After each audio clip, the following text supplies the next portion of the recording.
Good morning. Welcome back to the second hour of LoveBabz LoveTalk. I'm Babs Rolls Ivy, listening to Enroue and I on 103.5 WNHH. We're live streaming on the New Haven Independent and across social media, Facebook, YouTube, X, and wherever else Harry has us. Good morning, Enroue. Good morning, Babs. How are you? Congratulations. Thank you. Woo! Yes. Lord, help us all. Well, that is why. The Lord is helping us all and helping you move on in this illustrious learning and training. Yeah. Sometimes you sign up for stuff and it seems like a good idea. Oh, come on now.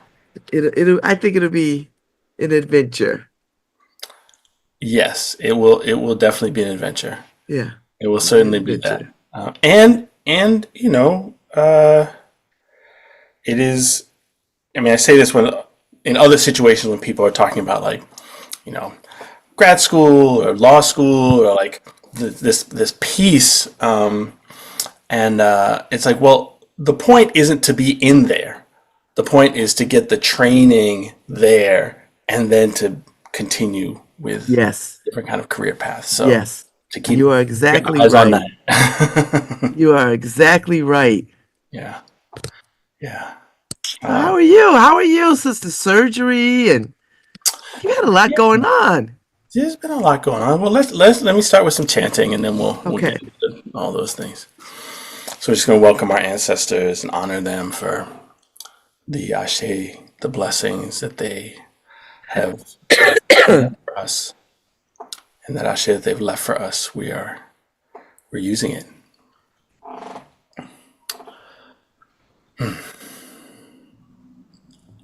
Ibaba tofu washe o. Ibaba tofu washe.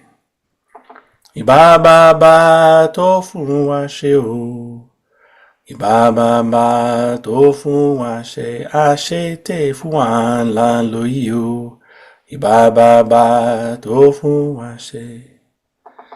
Ibayeye tofu washe o. Ibayeye tofu washe. Ibayeye tofu washe o. Ibayeye tofu washe. Ashe te fuan lan lo yo.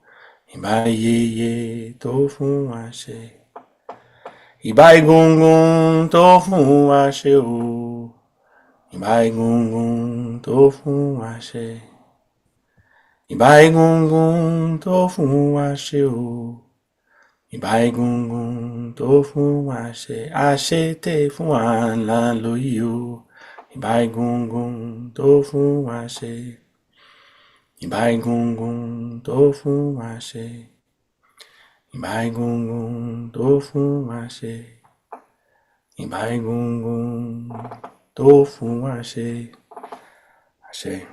Ashe, amen. Yeah, so I had ankle surgery a little over a month ago now, and there was some bone in the joint that was preventing the joint from bending in.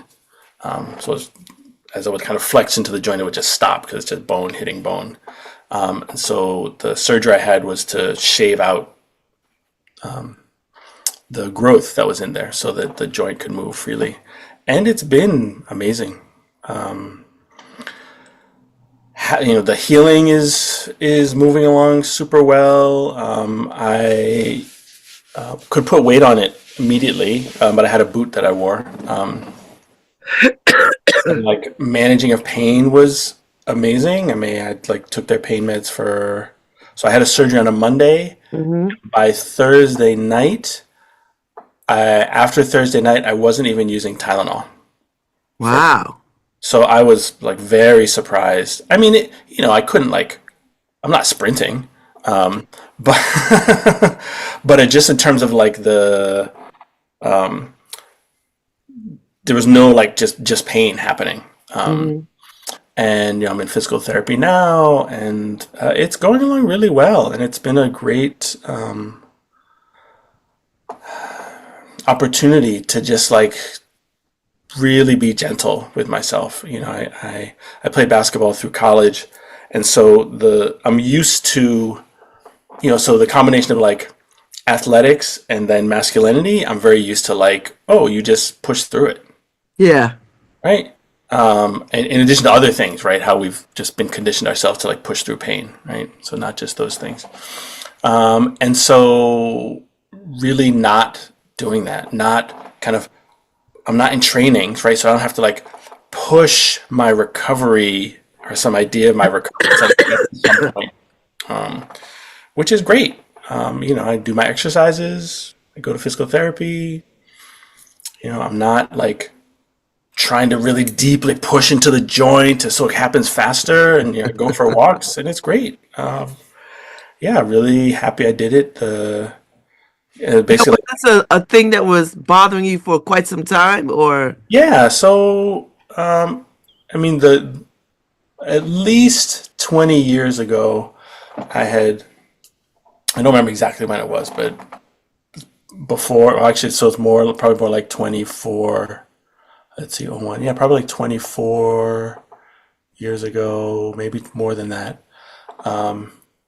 I broke a bone in my ankle and had x-rays done. And when I had those x-rays done, they noticed this little bit of bone growth. And they said, at some point you may have to have surgery. It wasn't, I didn't notice it then. I was still playing basketball on occasion then. But they said, at some point you may need that, because if that keeps going, that's going to impede your use of the ankle. So I knew it was like coming. But in the last 6-7 years, it's been more painful. So okay. started limiting what I could do. Wasn't all the time, but moving it in certain ways hurt. And that was really because like the bone would stop itself from moving, or then like pop over it, right? Kind of like, because they're basically like these little growths that were like these little orbs in it. Yeah. So what was fascinating is after I had the surgery scheduled, I actually started paying attention to how my ankle was actually feeling. So noticing how much I had already gotten used to a certain pain threshold. Yeah. And so I was like, Yeah. oh, I go for walks, and like I have to, even just on like flat pavement, right? Not a lot of like adjustment that the ankle has to do. Like, I'm careful with it. Because if I'm not, I can like step the wrong way, and like that hurts. So it was interesting to notice, how attuned to just kind of some chronic pain I had become. Wow. And part of the decision to even get the surgery was obviously like there was that pain, but it was like, oh, I really want more of my time being able to use my body well. And so if I can get this surgery, and then I want to do it, so that then like, oh, there's, more pain-free time using my ankle, as opposed to like managing it and dealing with it, which is very easy to do. And I, even talking to people who had like hip replacement surgery or knee replacement surgery, they were like, oh, it just worked. And now I can use it, and it's pain-free. And they realize how much they've been living with pain. And so it's a very similar thing. Even now, I can't, it's not like 100%, or I'm not running around, but I already feel the space, difference. the Yeah. joint. Yeah, like, oh, I can already like step this way, and I just couldn't do that before. So it's been really powerful. Again, this is a component of like self-care, which, not like I want to go to a spa, but like, oh, how do I really care for this body that is, not that it has to be some youthful ideal, but like take care of it. Maybe I don't have to suck it up, right? Huh? Imagine, right? And what I'm doing to myself, right? So That's a message for us all. exactly. Because people will live with pain. I've seen it. Oh yeah, I've seen it. I've all seen it. kinds of pain, physical pain, emotional pain, spiritual pain, mental pain. Like it's easy to minimize our pain. And, much of that I think comes from the notion of, or medicate over it, right? Like yeah, whatever your medication of yeah, choice is, yeah. you know. Right. What do you need to do to avoid the symptom, which is the pain? Like the pain is the symptom of something, right? It's the message of something happening. And we're definitely in a culture that, right, encourages that avoidance, right? The medicating of it. And, many of us, right, growing up, right, we didn't just have all our needs met or paid attention to or all our pains honored by, our caregivers or people around us, right? So we've learned very early to like, oh, I got to manage that or I got to ignore it, right? I'm just going to bury that in because no one else seems to be concerned. So I guess it's not real, right? It's not a real thing to pay attention to. So yeah, this has kind of touched upon a lot of things around that. It's been really, it's like all these lessons that are in there that are just want to use my ankle well. It just like touches on so many other things. It's really powerful. Yeah. Well, I'm glad you're well. Yeah. Yeah. Me too. I'm glad you're well, and I'm glad you didn't put it off any longer. Yes. You Yes. know, Yeah. Yeah. And you never know what the recovery is going to be or what they'll find else or not find. And actually, it's very interesting. I actually had some old inflammation from years of rolling my ankles and damaging them playing basketball. And so there's like old swelling that was in my ankle that was just there. And they actually removed it. They removed most of it. I didn't even know they could do that, But like, oh yeah, this is like other tissue that's in there. So they were like, oh yeah, I was in there and just take it out. we'll just take that out too. And I was like, what? So there was a way actually after the surgery, there was some swelling, but not a lot actually. It was far less than I anticipated. But in some ways, it was less swollen than before surgery, which I couldn't really wrap my head around that. And I was like, how is that possible? Because they went in laparoscopically, so like these little incisions, like one with a camera and then one with the little drill or Dremel or whatever they use to kind of shave the bone. Little vacuum cleaner, like I don't know. But yeah, it's like it's minimally invasive, and the surgeon said part of the reason that it's not as dramatic as some of the other surgeries is where he removed things, so it wasn't like Putting something tissue or putting something in or like kind of screw things together, and so there was actually the trauma on the body was actually minimal because of it wasn't like messing with other intact tissue or or anything. So yeah, really thankful that it went as well as it did, and recovery continues to go well, and just excited for that to keep going, keep getting better. Mm-hmm. Yeah. And you'll be in those woods walking gentler and better and longer. Yes. Yeah. So I had this really powerful experience. So Monday, I was going to go up West Rock, like go through like the bottom of Blake, kind of where the baseball fields are at the base of West Rock, and I was going to go hike up there, which I've done in the past, but I haven't.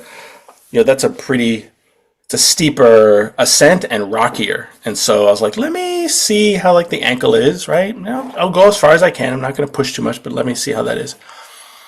And I walk down there, and I get to the bridge that goes from the parking lot that's like where Elm City Montessori School is over to the baseball fields, and I just stop on the bridge to like look at the water, and I look down, and there's something in there. There's like something like there's a section of that West River by the bridge which is shallower, right? There's kind of the rocks, this kind of pebbles and stuff show through because the water is not so deep in the center, and often a lot of garbage gets trapped there.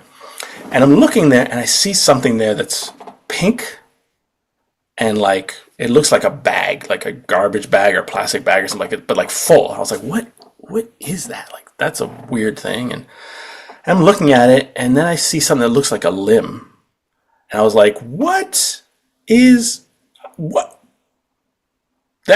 what is that? And I couldn't tell.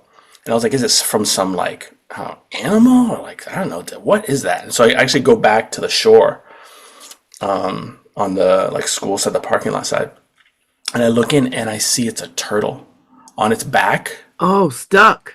stuck, and its head was underwater, and the legs were just like drifting in the current that was there, and I was just so sad, and I was like, oh my goodness, it's there, and like its head's underwater. I'm like, it's got to be dead, and then like I'm just looking at it, and I see like one of its limbs kind of move against the current, like go in a way that would be like, moving against it. I was like, maybe is it alive? I was like, no, it can't be alive, because this is the morning. I was like, for it to be on its back in that spot, it would have to have been there for a long time. And then I was like, well, let me see, because it was like, this is about 16 feet away from me. Like I can't just reach it, and I'm on the bank. And so I go across the river, and I see there's a bunch of really long branches there, and I grab this long branch, and I get back, and I basically extend the branch out to try to move it, and then to see, also to kind of like touch it to see if it responds at all. And like as soon as like the branch goes on top of it, kind of brushes it, the other legs really move actively. And I was like, oh, it's alive. Like it's still alive. And I look around and nobody's around. And I was like, okay, I just got to go in. So I like got in the water and like went over to it. Really? And I turned it over. It was about, the shell was between like 2 and 2.5 feet long from its head to That's a tail. big turtle. A big turtle. And I like turn it over so it's on those kind of little rocks there, mostly out of the water, and I go back to the shore. And it just sits there for a little bit, and then it like slowly crawls back into the moving part of the water, and I'm like, oh, it's got to be exhausted, right? And gets in the water and immediately starts like spinning around and like tumbling over. And I was like, oh my goodness, because it's not well and it's not strong. So the shorter version of this story is I basically spent the next like 45 minutes both trying to like keep it upright in the water, because like it turned over on its back, but it's like floating down river and upside down, and trying to flip it over, and then trying to get it to the bank so that it can be out of the current and just rest. And I was able to do that for about 5 minutes or so. I got it to the bank, and I propped this branch so it wouldn't get pulled down, and I propped another branch under its head so its head was out of the water, resting on a rock, and tried to call the parks department and kind of animal control, and I couldn't get through to anybody. And after a little while, I was like, I think it's still alive, and I kind of prodded it a little bit, and it was alive, and it was just resting for a little bit, and then it kind of moved back into the water, like into the river, into the current, and I couldn't, because of the way it was moving and the current pulling it, I couldn't kind of keep it back where it was, and it again like went under and like went into a spot that was pretty deep, or heading towards a spot that was pretty deep. And so I like went around this tree where it got shallow again. I was like, well, I'll wait here, and when it comes down, I can kind of pull it back onto the rock so it can rest. And it didn't come, and I'm waiting like for a minute. I was like, it's not coming. Like, well, maybe it's okay. And I kind of start walking back upstream, and I look into the water, and I see its pale belly again. So it's upside down, like underwater. Again. And so I like, it was still in a slightly shallow, so I got back in the water and like used the this thick branch to like flip it back over, and I was like, okay, now it's right side up and moving again, and like kind of floating, not really swimming a lot. So I'll go back to this spot to try to meet up with it to be able to pull it to shore, because it was still in the middle. I couldn't actually pull it towards me. And I get back there, and again, I'm waiting, and it's not coming. And I start to walk back up the walk upstream, and I sort of see the shell pattern under the water, but it's like in a spot that's like 4 feet deep or something. And I was like, I can't it's staying there, so it's stable, and I can't get it. So I just like hung out there. I was like, I have to just trust that it's okay. And so, and just kind of let it go. Like, I've done what I can do, and I hope that's enough, and I hope it's okay. And I walked back upstream and crossed the bridge and sat on the benches by the baseball field looking at West Rock, and it was just really emotional. It was really overwhelming. And I was crying, and I was looking at the vultures are circling, just like flying. Oh, Not sorry, that sounds bad. So they weren't circling because of the turtle. They're like circling and soaring because it was a sunny day, and they're like going around West Rock, like off the up currents there, and like ravens and some falcons are flying around. So I'm just watching these birds and just just like overwhelmed, feel kind of like good about what I did, but like I'm not sure what the outcome was, and so there's this tension of like, yeah, you don't always know like what the outcome is, or like, did I do a thing, or what was what led to it, or what the outcome was, and I just have to make peace with that. And I was like, well, I'm not walking up West Rock now. I'm soaked like from the knees down. I've already been out like an hour at this point. I'm like, I think I'm just gonna go home. I'm going home. Yeah, and so I start to walk back, and as I get to the bridge, I look downriver, and I see somebody on the same side of the river that I am, crouched down with his camera out, looking at something in the water, and I was like, oh, I wonder if that's the turtle. So I kind of quickly walked down to where he was crouched down, and yeah, sure enough, the turtle had come up the other side of the bank that I'd been on, and was resting on its own, its head out of the water, just like resting on some rocks, or kind of wedged against the rocks, just hanging out there. And so I told this guy this story and hung out there for a minute or two and took some pictures, and then went home. And that was Monday morning, and I was kind of done for the day. I was like, I'm just, even when I saw it, it wasn't like this, yeah, it's okay, like this kind of bouncy joy. I mean, I was like deeply happy, but it was such a like emotional struggle. Like I really felt this struggle to like keep this turtle, this being alive, and so it's some kind of big snapping turtle that probably came out of hibernation early and was tired, and who knows how it got flipped over. But the real struggle was it was pretty tiring. But it was amazing to the moments of recognizing like that's something that I should look closer at. 'Cause it's so easy. That's a spot where when I first saw it, there's a spot where like a lot of garbage, kind of tires and basketballs and buckets and all kinds of blanket things get like caught in that spot, and so I was really glad that I was able to stop and really look closer, because it would have been very easy for people to just walk by it and not see it or be able to do anything. So that was my Monday adventure. That's a good adventure. I mean, it's probably something you're going to think about for quite some time. Oh yeah. Right? Yeah. Because it's got a lot of messages, I'm sure, from the divine Yeah. passed to you through all that whole experience. Yeah, it was really beautiful. And actually at one point when I first was able to get it on some rocks, it just like we were just like looking at each other for a while. And I was just talking to it. It's gonna be okay, got you here, just take it easy. And yeah, it was really it's an old turtle. I mean, a turtle that big, that's an old turtle. Yeah. And I hadn't actually I'd seen snapping turtles before, and it looked like a different kind of snapping turtle. It was very unusual, like long head and these like kind of gray eyes, and it's very interesting. That part was also very interesting, just like having a moment, just trying to like hold it to like, so it's okay. Like I'm just trying to wedge you in this spot and see if I can call someone for help. And I guess it's just me and you. We're just hanging out here. And have you been back at all this week? No.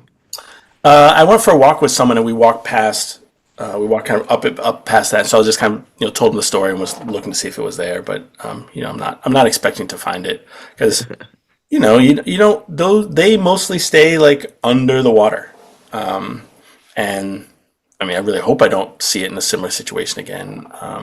And I think that was the part of the letting go was, it's life is also like out of my hands, so before I saw it again, like safe, and it was just underwater, I was like, I really have to let go of this notion, like, well, did I save it? Did I not? Like, is it so exhausted that it's just going to flip over again and like kind of get beached somewhere else downriver? So I really had to let go of that, which was really powerful, because there's such a,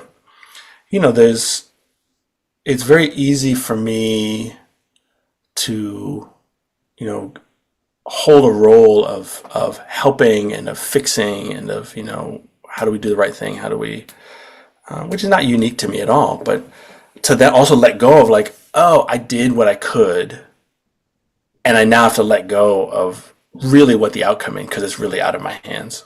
And that was hard, but that was honest, like that was true. And so then to even see after like a relief, because like, oh, it's taking care, it has enough energy and it's recovered enough to like care for itself, and it got itself to another spot where it could rest, and it's going to live its life in a way that it's been living its life long before I met it, and hopefully long before afterwards. But that was also a really powerful piece around by being present. Like if we can be really present and then be as skillful or as engaged as we can in that present, we also have to let go of what we think, what really the outcome is going to be, right? So like I'm going to try to save it, do what I can, and then, all right, now I'm not going to it's not going to be my pet, right? I'm not like, oh, now I'll take it home and care for it, make sure it's okay. It's like, oh, it has a life to live, right? Others have a life to live, which was actually a powerful thing differently when I was a therapist. As a therapist, we can get caught up in the ideas of like being the holders of hope and being the ones to fix. And I've actually been doing a lot of work with clinicians who are working with folks suffering from addiction. And there can be this similar notion of like, we know what the answer is. We know what the fix is. If the person or whatever would just do the thing, then they would be okay. And I remember hearing from other people and also really learning like, so my client got this far without me. Good, bad, ugly, right? Whatever it was, trauma, all the things, but they've survived up to this point without me, right? And so it's a bit egotistical to think like, oh, now I'm the solution. Right? And to remember, so when I closed my practice, it was also this piece of like, I also have to know that people will also live after the work that we do together, right? And that's out of my hands. And, we all do our best, and people have their lives to live. And it's not actually helpful for me. It's not actually helpful to take on the role of like, oh, I have to be the one to manage and to care for them and to make sure they're okay. And are you doing the things? And we'll walk side by side for the rest of your life. Even when I was a therapist, my goal was for people not to be my client, to like be well enough to like make the regular mistakes of life on their own and to navigate that well. And I remember I had another client who was like, how do you stay in business? Like, how is that your strategy to like not be working? I was like, there are a lot of people who are suffering. There's no shortage of people who want to come to therapy. But my goal can't be, oh, you come to me for therapy and then we'll just be together for the rest of your life. And I'll be there for all the little things to help you navigate all the little things. But it's, how do we help with the big things, right? How to help this turtle like not be on its back and get rest so that it can live the way it is meant to live. Um, yeah, I think you'll see the turtle again. I don't know. maybe. I'd love to. You know. It's amazing, actually, to me how much life is in that body of water. Yeah. Because it's really easy to just see the trash, right? In the ways that it's not clean. And there's actually a lot of life. I mean, I've seen like crayfish in there and other turtles, much smaller. Fish going upstream, like, not just like hanging out. All kinds of birds and wildlife that I never thought I would see there. These birds called a kingfisher, which make this really wacky sound, which I always thought like lived somewhere else, but like these beautiful birds that like dive in the water, right, and all along that river and fish. Not even to say of just all the other life that's around West Rock, but there's it's powerful. It's this is the piece around like looking at it, and I think this also helped with even finding it. It's easy to see something as like broken or dirty, or we dismiss it, right? We dismiss people like that. We dismiss places, the beingness of this river, right? We dismiss that there too. And because we don't see the potential life there or the curiosity there, we then miss out on a lot. And it would have been very easy to be like, oh, there's just some like weird pink bag thing in there, the garbage, and like go on my hike and that be done and be done with it. And which meant that I really missed this other being, and an opportunity to help, and to be connected to it in a different way, and to be connected to my own life in a different way, to be impacted by that. And that happens with other people, right? But that also happens to these, the Yoruba framework is that these are beings. West Rock even has that name, is a being, right? This river is a being. And to be able to be open to that and to be in relationship with it. And so, because I have, some practice at that and like stopped, I can see there's something else happening. And then I couldn't, once I realized what it was, I couldn't just leave it. Yeah. Right. There was no like, oh, well, it's so inconvenient. If I go, it's inconvenient. I get wet. Like I'm gonna walk in this river, like, and like I get wet, and like how's that gonna look, and and what's happening, and maybe someone else can do it, or maybe, and it was, there's no, like no one else is gonna do it. I can't just leave it. It's still alive. Like it's not like on the like, yeah. Yeah. So that's what really pulled me to step in, literally, right? Good story. It's a metaphor for so many things. Yeah. Yeah, it's really powerful. A lot of the imagery still, like, I actually have to keep reminding myself of the, like, at the end of it, it's found its own way to rest and find its way. Because so much of it, of the other part was like struggle to like help it and really seeing it suffer. And so I have to like, have the images of what it looked like in the beginning. And so I have to keep remembering what it was like at the end. Mm-hmm. To just feel like, some satisfaction, right? Some rest, some ease. I can also let it go, right? I can like release the holding of that. Yeah, it was really powerful. Well, thank you. Thank you for that story. Thank you for that experience. And thank you for being well. Thank you, Babs. I will see you at the end of the month, I guess. Yes. You got a couple of times you come in. Yep. So I'm excited and delighted. Yes. Well, I hope you stay well. I'm working on it. Yes, yes. And I love your shiny glasses. Yeah. Got all the bling, the sparkle. That's great. I love it. Yeah. So, thank you. Until we see each other again. Yes, you be well. And everybody out there in radio media land, I hope you're all well and taking care of yourselves and being curious about the life that's around us as well. Ashe, amen. All right. Thank you, Harry. Thank you, Harry.